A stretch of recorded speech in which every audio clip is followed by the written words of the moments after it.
Eu sou Roberto Campos Neto, presidente do Banco Central do Brasil.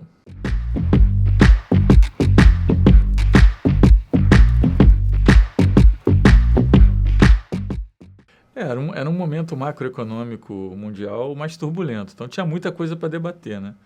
Em 89 a gente teve o plano Braid, né, que foi uma reestruturação em bloco de grande parte da dívida do mundo emergente.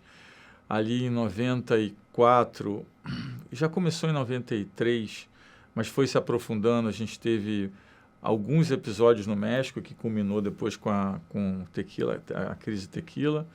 E aí, quando chegou em 97, 98, ali a gente teve a crise que começou na Tailândia, mas acabou se espalhando um pouco na Ásia. Então, eu que diria que dos anos 80 a 90 tinha muita coisa para debater, que foram meus anos na faculdade. O Brasil era sempre um caso de estudo, porque tinha tentado muitos planos, né? Então, a gente teve o Cruzado 1, o Cruzado 2, terminou ali com uma moratória, depois a gente teve o Bresser, o Verão, depois teve o Collor 1, o Collor 2. Então, assim, o Brasil quase que teve uma curva de aprendizado aí ao longo dessas diversas tentativas de plano. Vários planos falharam. Na academia era muito debatido qual era o tipo de âncora que a gente deveria ter, né? Existia um entendimento, né, que você poderia fazer uma âncora de agregado monetário, depois se viu que, na verdade, você poderia fazer uma âncora, vamos dizer, controlando o câmbio, também se mostrou muito ineficiente. Então, eu acho que foi um processo de aprendizado geral, porque depois, né, do Plano Real, a gente teve o sistema de metas em 99, que hoje é um sistema que quase todo mundo usa de alguma forma. Eu diria que grande parte usa da mesma forma, mas quem não usa exatamente na forma como a gente entende que é o plano de metas, usa alguma coisa parecida no sistema de metas de inflação. Olha, no nosso mundinho de Banco Central, eu acho que o Plano Real foi um grande marco. Talvez a adoção do sistema de metas em 99 tenha sido um complemento, né, a esse marco, mas foram os dois grandes marcos porque estabilizou, né, essa parte monetária. Isso fez com que muitas coisas boas pudessem acontecer, né? Você deixou de ter aqueles planos que eram baseados em congelamento, que mudava preço relativo, que gerava distorção na economia, que no final das contas gerava desinvestimento. O financiamento era muito curto prazo no Brasil. Eu lembro uma época que meu pai, né, era dono de uma corretora e tinha aqueles leilões de go-around, que era um leilão de dinheiro de um dia. Então a gente vivia quase, né, no dia a dia. E o que o Plano Real fez foi mudou tudo isso. Você começou a ter planejamento mais longo prazo, você começou a ter a formação do mercado financeiro, que hoje é um grande ativo. O mercado financeiro no Brasil é muito mais profundo que em grande parte do mundo emergente. Você eliminou aquela alocação distorcida de recursos. Então, a gente viu um investimento e um planejamento mais a longo prazo, sem obviamente, esquecer que a inflação é um imposto muito perverso, né, nas pessoas na classe de baixa renda. Então, você conseguiu eliminar esse efeito perverso do imposto, né, com a estabilização do preço, e também foi uma estabilização de preço, né, que veio depois, né, que depois foi complementado pelo sistema de meta, que até hoje se mostrou um sistema que é o sistema que funciona melhor no mundo. Eu acho que eu diria que onde a gente teve mais dificuldade, e de novo, não estou falando do governo atual, mas ao longo dos últimos 20 anos, onde a gente teve mais dificuldade é de fato produzir uma âncora fiscal que tivesse credibilidade durante um período mais prolongado. Então a gente teve várias tentativas, vamos dizer assim, de plano fiscal. Em alguns momentos se fazia primário, mas se fazia primário elevando o gasto, ou seja, era um primário porque de fato a receita estava aumentando muito. Aí quando a receita caiu se mostrou que o primário não era sustentável. Depois a gente fez algumas tentativas, micro tentativas, né, de planos de curto prazo. Depois tivemos o teto de gastos, que era basicamente o reconhecimento de, olha, eu não consigo cortar gasto, pelo menos eu vou parar de crescer os gastos. Mas aí, como tinha muitos gastos que eram indexados, você acaba como, né, como o ministro Paulo Guedes sempre dizia, você sobe o chão e aí o teto fica parado, mas o chão vai subir. Então você fica espremido, né, entre o chão e o teto. Que era basicamente o que acontecia quando você tinha um teto, mas tinha alguns gastos que eram indexados, né, de forma que eles subiam mais, né, do que a receita. Então, a gente viu variações desse tema. Ele foi adotado num momento onde tinha, né, algum espaço. Depois ele mostrou que precisava, vamos dizer assim, de melhoramentos. A gente veio com o arcabouço fiscal. Hoje a gente está de novo, né, numa situação onde o mercado questiona a credibilidade da âncora fiscal. A gente está vendo isso aí no nosso dia a dia. Então, eu acho que essa parte fiscal nós não conseguimos atingir ainda, coletivamente, ao longo da história, uma forma de endereçar isso que gerasse credibilidade a longo prazo, por diversos fatores. Tem um fator da estrutura de gasto no Brasil, tem um fator, vamos dizer assim, do orçamento ser dividido entre o executivo e o legislativo. São vários fatores aqui, mas o fato é que eu acho que esse, eu diria que é o fator fundamental que falta para a gente ter, vamos dizer assim, uma engrenagem mais perfeita. Não, acho que primeiro era reconhecer ali no começo que a gente precisava de uma intermediação financeira, vamos dizer assim, mais digital, né? Então, qual é o futuro da intermediação financeira no país? E aí o que a gente estava vendo naquele momento era o surgimento e o crescimento de formas digitais de pagamento. Então, você começava a ter os jovens que jogavam videogame transacionando, vamos dizer assim, monetizando o placar do videogame de forma em moedas. Você começava a ver o surgimento de ideias onde você colocava basicamente um código em cripto em volta de um ativo e negociava ele numa plataforma, que são os Digital Ledger. Então, a gente estava vendo esse movimento e, em algum momento, deu aquele sinal de que, olha, tem um trem que partiu aqui que não vai voltar, que é o mundo de pagamentos vai ser mais digital para frente. O que seria, na nossa visão, o mundo de pagamentos mais digital? De novo, tudo que a gente faz, tudo, tem dois objetivos. Inclusão financeira e estabilidade. Nessa parte de estabilidade e sustentabilidade, a gente coloca junto competição, diminuir custo de intermediação financeira, spread. Então, assim, como é que eu posso fazer um crescimento inclusivo e sustentável sob as diversas óticas? Então, acho que aí veio a ideia. E, na verdade, todos os blocos que a gente vem desenvolvendo, eles, na verdade, eles são pensados para serem em conjunto, né? São 4 blocos que meio que se encaixam. Primeiro é ter um canal, né, como a gente fala em inglês, um trilho, né, de sistema de pagamento instantâneo que as pessoas possam usar, entender o benefício dele. Esse trilho precisava ser programável para você poder colocar contratos inteligentes, para você poder linkar ele com um processo de digitalização futura. Depois a gente precisava que esse trilho se comunicasse de tal forma que as pessoas de fato tivessem a vantagem de um sistema aberto. Aí vem o Open Finance. E aí, no caso do Open Finance, basicamente, o que a gente já vê acontecendo, por exemplo, você mencionou que é um pouco cético. Hoje a gente já teve quase 10 milhões de reais economizados de pessoas que têm o dinheiro parado na conta, recebem uma mensagem em outro banco e diz, olha, se você transferir o dinheiro aqui para o nosso banco, eu vou te dar uma remuneração. Ou você tem um produto, qualquer financeiro, recebe uma mensagem e diz, olha, se você migrar para cá, eu faço esse produto num preço melhor. Isso já está acontecendo. Então, já teve 74 bilhões de chamadas de API. Então, a gente às vezes fica pensando que o brasileiro não adere muito à tecnologia, mas isso não é verdade. O brasileiro adere muito à tecnologia. Tanto é que no começo do Pix, a gente achava que em 6 meses ia ter 10, 20 milhões de negócios, de negócios e o volume acabou sendo 4 vezes maior do que isso. E hoje a gente está com mais de 200 milhões de negócios por dia. Então, assim, então você tinha o bloco do Pix, tinha o bloco do Open Finance. Depois a gente precisava transformar isso vamos dizer assim, no mundo em cripto, no mundo digitalizado, no mundo tokenizado. E aí vem o Drex, que é basicamente uma forma de você tokenizar os depósitos, ou seja, transformar depósito em tokens. Isso é muito bom porque insere essa tecnologia de pegar ativos e transformar em tokens dentro do balanço dos bancos. Você melhora a parte de registros e contratos e também melhora a programabilidade do dinheiro. E aí tem uma parte que é como é que eu internacionalizo isso. E aí vem uma parte que a gente está trabalhando bastante, que é como é que eu conecto o nosso sistema de pagamento Pix com outros sistemas de pagamento instantâneo, porque em algum momento, no futuro recente, a gente vai ter todos esses sistemas, né, de pagamento instantâneo conectados. Então, o mundo vai estar muito mais interconectado com pagamentos instantâneos, com conversão imediata, tudo em tempo real. É verdade, eu me lembro de uma apresentação que eu fiz em 2019, que eu colocava uma pergunta assim no meio da apresentação, que era qual era a forma mais rápida de transferir 1 milhão de pounds de São Paulo para Londres. E aí uma das opções, era uma questão de múltipla escolha, e uma das opções era de avião. E as pessoas achavam que o avião era brincadeira, mas de fato era a forma mais rápida, porque um voo de São Paulo a Londres leva mais ou menos 11 horas e não tinha nenhum outro sistema que transferia com essa velocidade. Então, mas de lá para cá, eu acho que muita coisa mudou, poderia ter mudado muito mais, mas acho que a sua pergunta é muito boa, porque Eu estudo isso bastante há algum tempo. E eu estudo por uma seguinte razão. Eu vi muita gente dedicar muito tempo a esse tema de união monetária, de juntar uma moeda com a outra.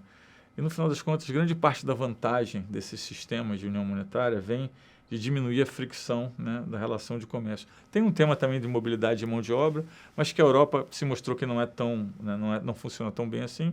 Mas quando a gente pensa nessa parte de comércio internacional, eu sempre digo, mas se eu tiver um sistema instantâneo, vários sistemas instantâneos conectados entre eles, qual é a importância do debate se a moeda do comércio vai ser dólar, se vai ser renminbi? No final é tudo instantâneo, né? Esse debate perde a importância. Então, indo para esse tema, eu acho que a gente teve 3 grandes desafios.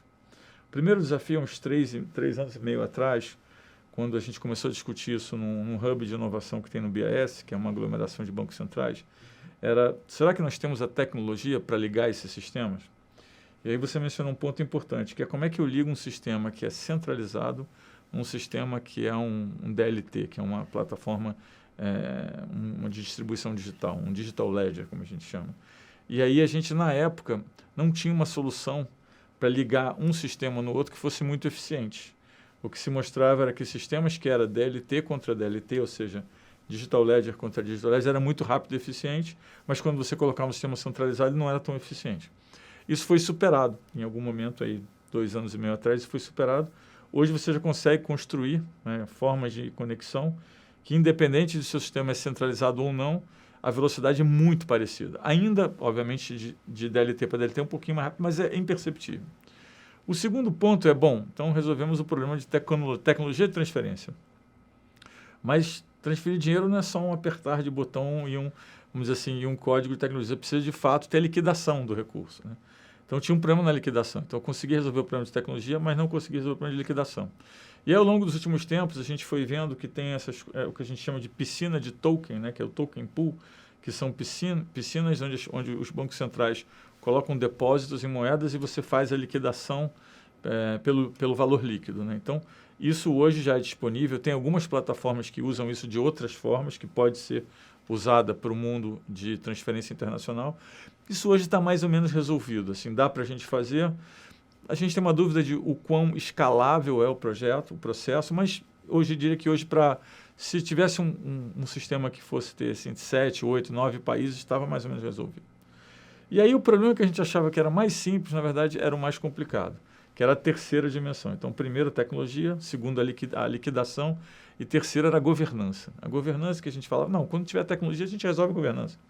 E a governança é muito difícil de resolver, porque quando a gente pega um sistema onde você linka vários sistemas instantâneos, você não tem tempo para verificação, você não pode deixar pendência, porque é uma liquidação instantânea. Sim. Então, os países precisam ter o mesmo sistema de governança. Então, por exemplo, todo esse sistema que a gente chama AML-CFT, que é lavagem de dinheiro, prevenção ao terrorismo, precisa ter a mesma regra. E hoje os países não têm a mesma regra. Então, se eu for fazer uma transferência, eu sou um país, você é um outro país, se eu for fazer uma transferência para você, talvez você não aceite a minha regra, talvez eu não aceite a sua regra, e aí a transferência não ocorre. Um outro ponto é a parte de impostos que são gerados pela transferência em si. Tem país que você paga imposto diferente se você é cidadão ou se você é citizen, ou seja, se nasceu no país ou se é estrangeiro. Tem países que você paga imposto diferente se você é pessoa física ou jurídica. Então, não tem como um sistema instantâneo ver tudo isso, né? Então, esse é um problema. Então, tem essa dimensão de problema. Tem uma segunda dimensão de problema. Então, você tem essa primeira. Tem uma segunda dimensão de problema, que é o que a gente chama de portões de liquidez. Que é, por exemplo, se todo o sistema tivesse ligado automaticamente e todo mundo pudesse transferir o dinheiro, né, com o apertar dos dedos, será que todos os países estariam confortáveis? Será que, por exemplo, o Brasil estaria confortável se eu pudesse hoje pegar todo o meu saldo num banco A brasileiro e transferir para o banco americano B e comprar um CD de um banco americano? Assim, será que você não ia ter movimentos de liquidez muito grande, poderia afetar, né, países vamos dizer assim, com rating, com classificação mais baixa? Então, esse também, né, vamos dizer assim, é um ponto que é bastante discutido. Então, assim, quando a gente pega esses sistemas de governança, e aí eu diria que você tem essas dimensões que eu mencionei, a gente ainda precisa trabalhar neles. Então, uma das ideias que a gente estava tendo no G20 é vamos fazer uma taxonomia da transferência internacional. Então, a gente vai pegar um grupo de países e todos os países que quiserem fazer parte desse grupo, onde vai ter transferência direta de qualquer país para qualquer país e dá uma vantagem muito grande para o país em termos de competição internacional, mas ele vai precisar aderir a certas regras. Então, ele vai ter que ter um negócio de lavagem de dinheiro mais ou menos assim, ou vai ter que ter uma parte de imposto que seja mais ou menos conectado com os outros, ele vai ter que aceitar algum grau de perder algum grau de liquidez ou algum grau de volume. Então, isso é o que está sendo desenhado hoje. Isso é muito mais difícil do que parece, porque quando junta os países na mesa, cada um acha uma coisa. Mas hoje, o poder de ligar os sistemas de pagamento de forma a gerar uma eficiência grande está nas nossas mãos.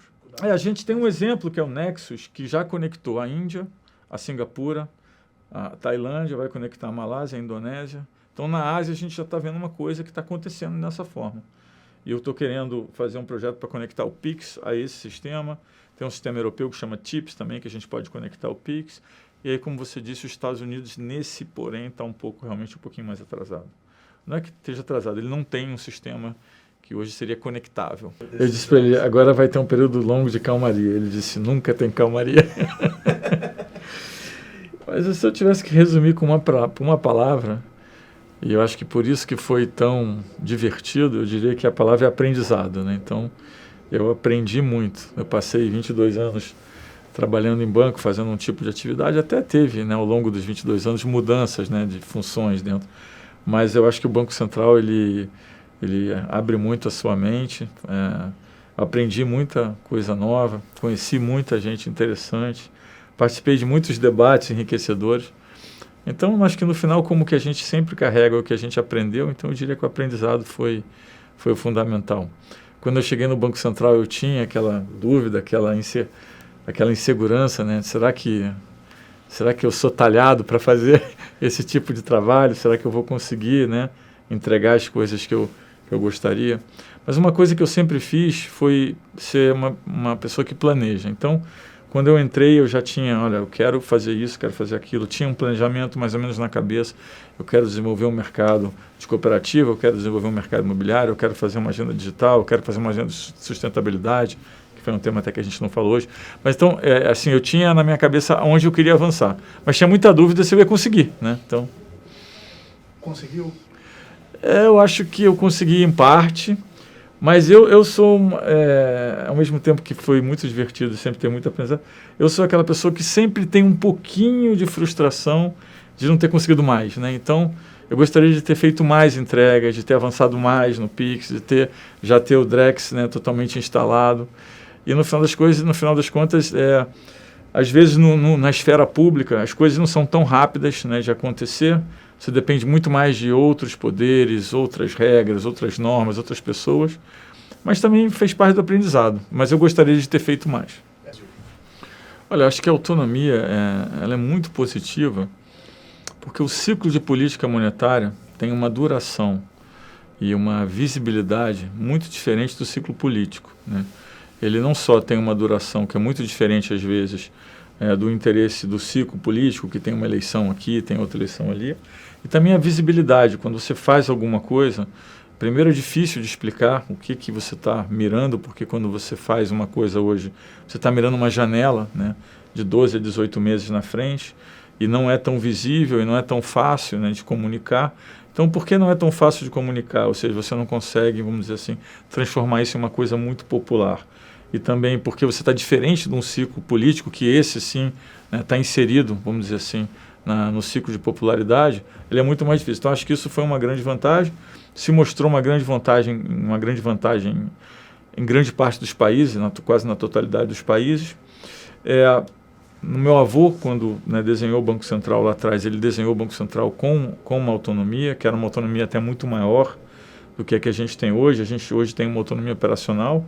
A gente diz que a autonomia sempre se divide em 3 partes, operacional, administrativa e financeira.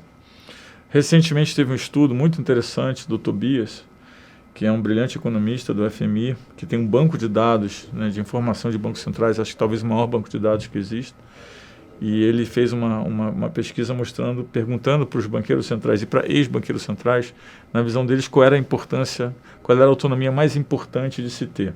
Se era a operacional, que é a que a gente tem, se é a financeira ou se é a administrativa. E a grande maioria disse que a autonomia mais importante nem era operacional, era financeira, né? Porque existe um entendimento de que se você tem uma autonomia operacional, mas não tem a financeira administrativa, você pode ser asfixiado na operacional por não ter condições, né, de, né, tocar os projetos, de ter as pessoas corretas para fazer aquilo. Então, acho que a gente está um pouco nessa realidade agora. A gente tem uma autonomia operacional que se mostrou muito boa. A gente atravessou um ciclo de eleição onde a gente pôde fazer o maior aumento de juros da história de um ciclo de eleição, né, e passou mais ou menos incólume. Óbvio, sempre tem uma crítica ali, outra ali, mas o Banco Central seguiu, o Congresso entendeu isso, ajudou muito, participou do projeto. Mas a gente agora sofre um pouco com esse tema da asfixia financeira e administrativa. E o Banco Central tem muitos projetos relevantes para entregar para a sociedade. A gente precisa continuar com o Pix. Outro dia mesmo eu fui no jantar e me perguntaram, mas o Pix automático não vai sair? É muito importante, Pix automático. Então, assim, a gente tem o QR Code, a gente tem uma forma de fazer pagamentos de cartão de crédito através do trilho do Pix. Então, o Pix, como ele é programável, ele dá para fazer muitas inovações. A gente tem o Drex, que a gente precisa entregar, tem o Open. Então, assim, a gente tem tanta coisa para fazer nessa agenda, e hoje os recursos são escassos. Eu diria que administrativamente a gente não tem a melhor situação. A idade média de funcionário do Banco Central é 53 anos. Para você ter uma ideia, a média, né, de país desenvolvido é 43, a média do mundo emergente é entre 33 e 34. Então a gente tem uma população envelhecida porque não teve um planejamento, né? Não teve um planejamento como você planeja uma empresa privada, de ter uma escada assim, de faixa etária, de entradas e saídas. Então, tem todo um tema administrativo também de dividir conhecimento com empresas, que é muito mais deficiente, porque nós não temos um projeto administrativo moderno. Então, assim, eu acho que agora a gente fez a operacional, acho que mostrou para a sociedade que a operacional é importante.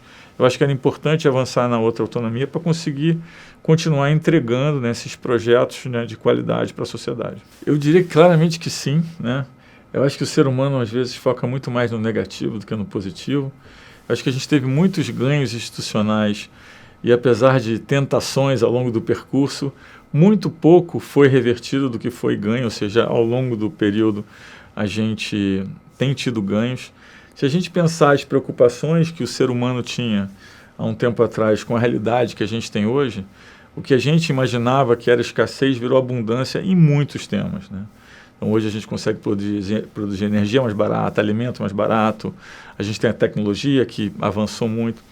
Então, eu diria que é um outro Brasil, é um outro mundo, mas a gente precisa continuar avançando, a gente precisa continuar caminhando. E aí eu acho que a gente precisa ter, né, uma organização, né, que junte, vamos dizer assim, toda essa parte do que realmente é importante para a sociedade, com o desejo político e com a capacidade de entrega. Eu acho que hoje a gente gasta muito tempo debatendo coisas que não são tão relevantes, né, para a vida do brasileiro médio.